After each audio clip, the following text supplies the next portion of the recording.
Hi, I'm Jason Schlafstein. I'm the producing artistic director of Flying V and a local DC-based freelance director. Hi, I'm Ryan Taylor. I'm the artistic director of the Washington Rogues. Hi, I'm Walton, communication coordinator at Arlington Independent Media. Please join us in conversation.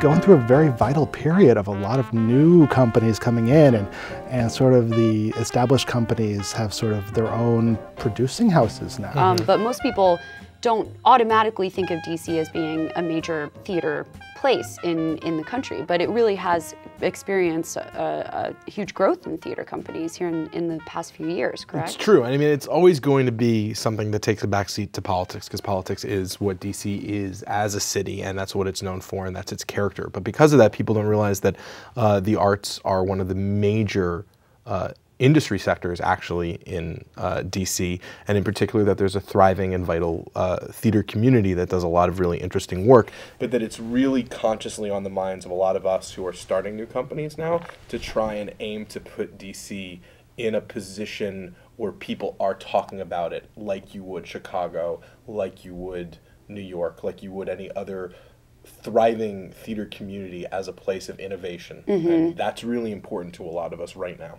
Sure. And do you see, what kind of innovation do you see currently by some of the theaters here in town? Just in terms of the types of playwrights that they're bringing in and the types of programming that they choose. I think that's one of the biggest things that's happening right now. I think one of the issues that DC has had up until this point, and probably will for a little bit while longer, is the fact that there hasn't been a pipeline, a path for generative artists in DC to stick around here. There's been a lot of material that's been brought in from elsewhere and that are done at the bigger houses, which makes perfect sense, particularly in terms of scripts and direction. But so young directors and young writers here hit a place where they feel like the only thing that they can do is create their own company or move to be able to keep growing and working with better and better talent. And I think what that's done is caused a brain drain at times of people who feel like in order, especially as writers, in order to get their work done here, they actually have to move elsewhere. So for instance, if someone was a local playwright here in DC and they weren't getting their work produced, something that happens is that they'll move to New York to try and get their work produced, and then eventually come back to DC and have their work produced. Right. Especially now. And I think one of the things that we're trying to do as a community now is create a better sense that you can stay here and actually create the opportunities for people to get productions and for people to be able to stick around here and become early to mid to full career artists in the DC area. I don't know if instead of just a training ground for absolutely, or feeling like you're not going to be able to move on to the next level of your career, and forgetting career because that's such a weird vague term, so that you can get better as an artist. I think for me, I only get better when I work with people who are better than me and continue to work with new people and their new styles. And if you have a cutoff with the amount of talent that people you can work with, you don't get to grow, and I think that's what really gets people frustrated. I know for me, I want to continue to evolve and get better and better and better. And the only way to do that is to make sure that people who get better stay here to keep working with other people. Sure. To get back to what Jason was saying about wanting to work with people better than you, there is sort of, at least when I was first starting out, and I think it's still somewhat true, there are so many young artists in this city that there's a shortage of mentors. There's a shortage of mentors in this town. And there's for a lot of reasons, because people are busy doing their own work. It's not anything on purpose. It's nothing anybody's doing intentionally. I see that in a lot of fields, though. I mean, it's the same in theater, where there's a very strong internship program in theaters where it's in place that that young people will come from college and work as interns in a theater for a year, season or two, but then not really have that connection to someone who is an established professional who's been around, who's been in the game, that would actually take them under their wing and show them the ropes, per se. And I see a lack of mentors like that in many fields, not just theater. Well, you're wearing two hats primarily right now, and tell me if I'm wrong, but you're a producer as an artistic director and you're a freelance director, and clearly you've made the decision to pursue both of those. And I was wondering, for you, being here in the DC area, what led you to decide that you actually wanted to create a company on top of being a freelancer? And in either of those areas, was there someone here or some specific incident or experience that really got you jazzed and excited and kind of acted as a mentor, as a catalyst? I learned a lot at studio. I was surrounded by a lot of really great directors, Joy Zinnemann, David Muse when he first started out in DC. One experience I had where I was around the production of The Intelligent Design of Jenny Chow at studio, watching David Muse work, and that was a big inspiration for me. And then after my internship, you know, I basically made the decision that I'd like to give a shot at directing, but you've got to make your own opportunities in this town. You've got to make your own opportunities pretty much anywhere. So it was very much, this was towards the start of the Capitol Fringe Festival, which a lot of young companies in town will tell you was a big help to the current generation of theater makers in DC. Yeah. How did you see the Capitol Fringe Festival coming in and shaping it? Because you were here when the first festival happened in 2005, I want to say, or 2006. 2006, I believe. 2006. Well, year 7 right now. Is that correct? Or? Yes. Yeah, it's either 2005 or 6. I've worked on a show every year, The Fringe. In a different role. The first year of Fringe, I worked PR on a show. Actually, the second year as well. And how has the festival changed over time? It's grown pretty exponentially. What's great about Fringe is that it has attracted a completely different audience than anybody else, and it's allowed people to come in with, I think the biggest thing it does is it gave people permission to come in with different expectations than what they usually come into theater with. I think we're, in some ways, overall a victim of our own success in terms of trying to compete with art forms like film or TV, in terms of a belief that the budget and the ambiance necessarily is what dictates the quality. And Fringe gave people a lot of permission to come in and not expect that kind of production value, which can be really important, and instead appreciate what they saw in front of them. And I think they were really surprised in a very pleasant way by just how much talent and how much creativity a raw theatrical experience can provide. Fringe is a total gamble because for the most part people don't know, especially when it was starting, what the quality level was going to be. So to go in, you had to go in with open expectations. And a lot of shows, not all of them, there's a lot of ones that don't live up to any level of expectation because it's an unjuried festival. But a lot of them, I think, exceeded what people thought they were going to get to see, and crossed the barrier of what people assumed meant quality and opened people up to more artistic innovation. And now it's our job and our goal to try and bridge the gap from, okay, now you come to Fringe and you have that expectation, but you're still thinking about this way over the course of the regular season. How can we get you to see the companies that produce at Fringe and come to them regularly throughout the year and build your expectation up for the fact that there can be thriving, quality, non-institution-based theater in DC all year round? Yeah, and that's a good point, just pointing out the affordability of a Fringe ticket. And I remember just personally, a lot of my friends who didn't see theater, this would be their gateway into theater, is the Fringe Festival. They would never go and see a show, say at a larger theater like Shakespeare Theater or Woolly Mammoth or Arena, but then when Fringe came around, people who were never seeing shows were like, oh, I want to go check out this Fringe thing, and this was their gateway into the theater community. Well, and part of that, I think, is the low ticket price, but part of it, I think, is that there was a huge variety of what was being offered, and it didn't seem like this very specific predetermined experience that you sometimes, that people have this idea that that's what it means to go to a theater. I think there was also just a very simple cool factor to it. I think people underestimate the necessity to create a cool factor to bring in these new audiences. People want to have an immediate experience. They want to have something fun. And Fringe coming in was something that DC had not seen before. It sort of gave it made theater cool again for certain audiences. Theater's always been cool. For us, yeah. I love the word you use because I think that's an interesting question just to ask everybody here. So what is the gateway drug to theater?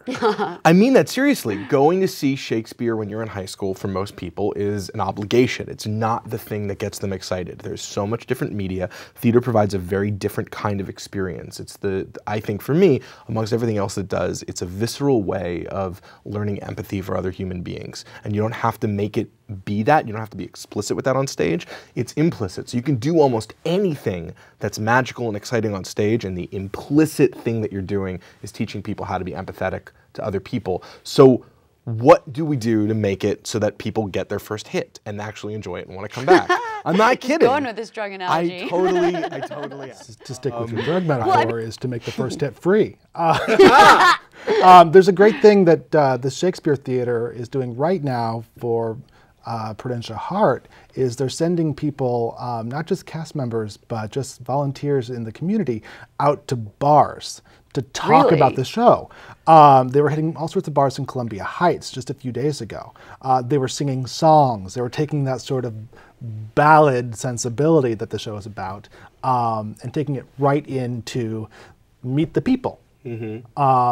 And some people are going to be like, "Oh my God, what's this happening? Why is this in a bar?" And other people are going to be like, "This is awesome! Can I come see this?" That's one of the things that we really want to do. We haven't done this yet, but it's one of the things that's on my list very shortly. Is to revise our acting company and start not just focusing on large-scale works that people think of as theater, but to create effectively a theater band. We already have a bunch of short 10 to 20-minute pieces that we can take and do different places, and I literally want to create a theater band where every week we just get together, we have band practice, we work on building this material up, and then we can take it and do set lists of shows at non-traditional theater venues. Just go to Black Cat. I'd love to be between the band set or a combination concert and shows. Take it to Baltimore, be able to take it to New York, be able to build so that you go and you say, okay, I want to see this company and I want to see the two shows of theirs that I really know, but I know it'll be slightly different, plus there's a new one, and take it to places people don't think of theater being.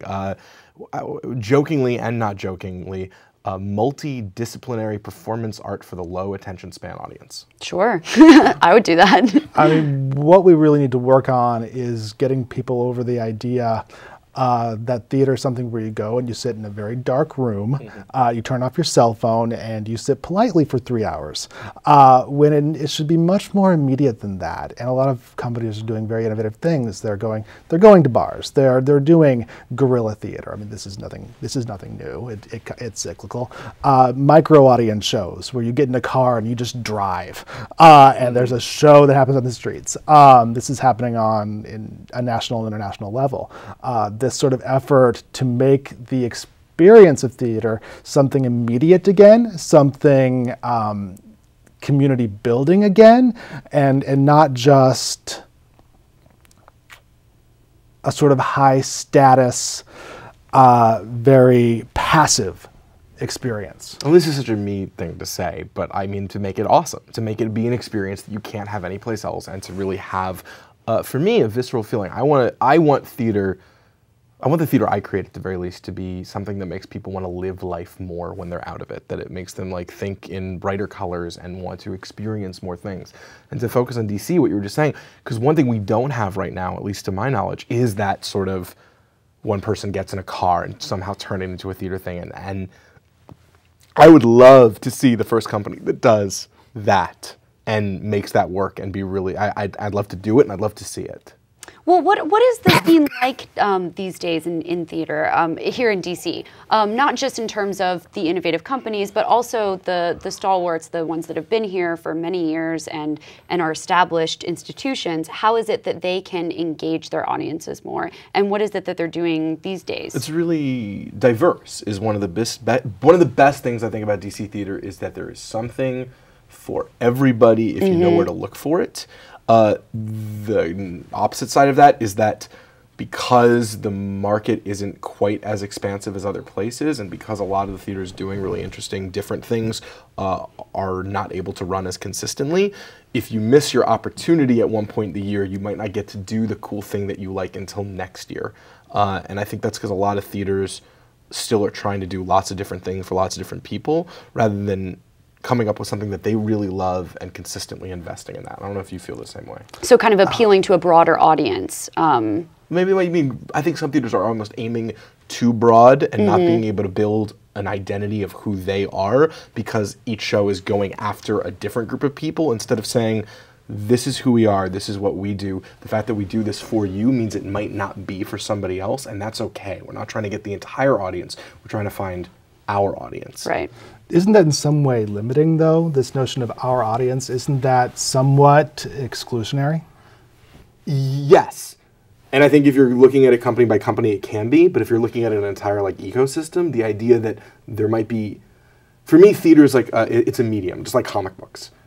Everybody thinks of it just as superheroes, but it's not. There's Western, there's romance. The fact that I really love comics doesn't mean that I like every comic. It means that I'm a fan of the medium and I'm really drawn to specific kinds of stories. As long as all those stories are being told somewhere, it's okay that I gravitate towards these ones. And I think one of the big things that we sometimes lose sight of is we think of someone who likes theater as someone who likes theater. But when we think of people who like movies, generally we think of someone who likes movies and they as like being this anybody. but they like this kind of movie. You know what I mean? Very few people are like, here's any movie. You like movies. You'll like this. Yeah. But with theater, sometimes we're like, hey, you like theater. I just did this performance art piece about a man and a potato and you're going to love it, but that person might really, really like Shakespeare. Yeah. And that's not going to... Yeah. I loved your show about the man and the potato. I really appreciate it. It was really personal and a story that I wanted to tell since I was 2 with Mr. Potato Head. Actually, we were talking about this earlier about Pete Miller wrote this. Pete Miller is a board member on many of the theaters in the DC area. He calls himself the chaplain of DC theater recently. And he wrote this article for a local website. It's 2 a.m. theater that's all about 2 a.m. tea, that's all about new plays. And he was outlining different tactics that theaters can take to bring in more people.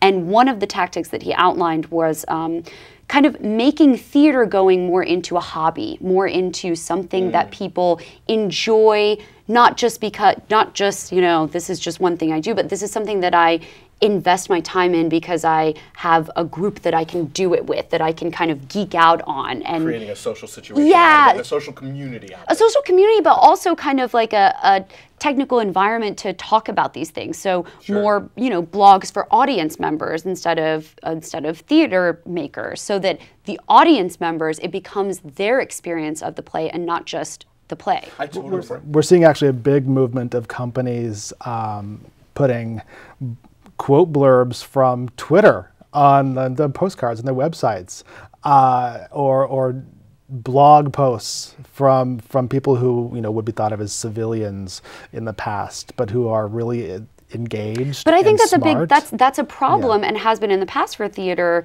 in general, is that we have these terms of civilians and theater people that where you don't think of, like you said, for movies, you don't think of movie people and non-movie people. And I think that theater has kind of pigeonholed itself where it doesn't consider everyone to be a potential audience member. I might get in trouble for this, but I think I think the problem is that theater has become too academic in some ways. I totally agree. It's become too much in the head and not enough in the blood and in the heart. I just scared. You're. I'm no threat to you. It's, and people have caught on to that, and they feel excluded by that. Right. They feel like this is something that they are not a part of, that they can never be a part of. Well, it's also, I think, and I don't. Yes, but I don't even know that they think to be a part of it right now because it hasn't infiltrated their consciousness.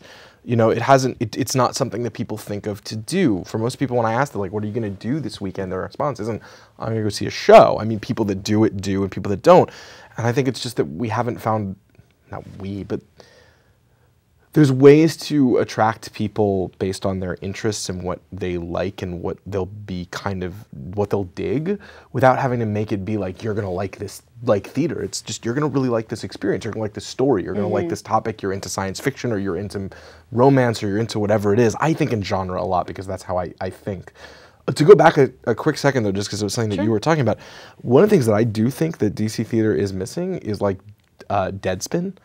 We're missing a really good blog/website that's not mainly promotional or puff pieces, which has its place, but something where there's a little bit more maybe of a sardonic tone, but also just more like critical analysis and open conversation and people talking about it that maybe aren't going to be trying to get a job later in the industry, so they feel comfortable really saying what they're thinking and looking into more it. of audience members than the actual theater makers. There's progress towards that. Pink Line Project posts on 2 a.m. Theater. Yeah. Okay. There's a lot of DC coverage in 2 a.m. Theater. Even that feels really inside baseball, It does feel as opposed to inside. something for an audience. Like I'm not a sports guy at all, but I can still go to Deadspin and read an entertaining article and learn something about the idea, but I don't like sports. And I don't know that we have something where somebody who's just interested in theater can go and kind of almost be entertained and then get into going to it because they were entertained on the site. But I think it's this idea of making it more accessible, like making the experience of it more accessible, so that you're not putting this pressure on the audience member to have to understand all of these previous notions about theater. Really, it's just their experience of what they are seeing and what they're feeling, what they're doing, and how they're interacting with it that becomes the issue. It's not. And this should go without saying, but I think we should say it just anyways. It's got to be good. Like, you got to be doing good. No, but it's so, like, sometimes people get so caught up in the actors, like, how do we get people to theater? At the end of the day, it doesning matter if you have the single best advertising in the world. If somebody comes in and doesn't like what you're doing and you're not focusing on the craft and getting it at a really high level where people are engaged and are engaging not just outside of it and with the program, but are actually literally engaged with the work that you're doing. And that's really important. But both of you are leaders of small theater companies here in DC. Can we talk a little bit about, like, what are the challenges that DC theater companies are facing as they form? Well, I could complain about money, but that could go on all night. Obviously, the finances are. A simple way a simple way of putting it that someone once told me is not-for-profit theater is built on the model that people would do it for free if they had to. Non-profit theater is built. And we would. People have done it. And we would. So that in some ways sums up the financial issue, which is that we would do it if nobody paid us, and so therefore we're going to do it when people don't pay us very well. People have paid to do it. Yeah, absolutely. Which is, an unfortunate truth that as you build a career, sometimes you're going to have to invest more than you get. Mm-hmm. I like to think that we're investing in ourselves. Yeah, it's a career investment. It's an important career investment. But I cut you off. What were you about to say in terms of, other than money, which is... challenges that you face? I think one big challenge facing DC is lack of rehearsal space, even more so than performance space. You can perform pretty much anywhere if you've got the gumption. You can go out and you can get a permit or not get a permit and try your luck and perform pretty much anywhere. But it's surprisingly difficult to find an empty room to gather a cast and a director and just practice. On an ongoing regular basis. Yeah. You might be able to find a place to give you one night and then move to another place the next night. But it's very difficult to find rehearsal space that you can have on a consistent basis for an affordable price. You know, I've always thought about that, about how much space is available in DC, since we have a lot of nonprofits and a lot of buildings here that are only being used during the day. And why do we not have some kind of system in place where theater companies who are mainly working in the evenings and weekends can partner up and share space? Mainly, and this isn't meant to be facetious, because someone would have to take the time and go ahead and create that infrastructure, and it would be something that they'd probably be doing voluntary because there's not really much of a model for financial gain. And it's a lot of work. It doesn't necessarily lead to individual artistic satisfaction. So it really needs to be somebody whose primary goal is the development of a healthier, just theatrical ecosystem here, and has the time and energy to do it. And it's just hard, I think, for a lot of people to put that kind of value. What I was going to say, to ask your question, the biggest issues that I've run into running a small company would be time and people. which are two great things, but for me, time in the sense that in order to make a living, I have to work a job that pays me. And then I'm also doing the stuff that is artistically satisfying for me, which is the directing. And then I also really want to create space for that art and create space for other people's art and help add to what I think is missing in the theater community. So that's basically 3 full-time jobs that I'm trying to squeeze into one day, on top of managing people who are all also struggling with the exact same time constraints. And so I find that the time and energy is the thing that is the most challenging.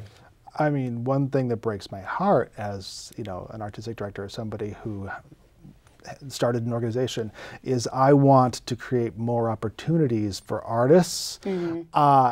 And I can't do it as much as I want to, because, you know, I get to do my art, sure, but more importantly, I get to see the development of other careers. That's what I love the most about it. I love watching actors grow. I love watching people find that moment when you really snap into character for the first time, when they have that moment of revelation. That's always the best to me.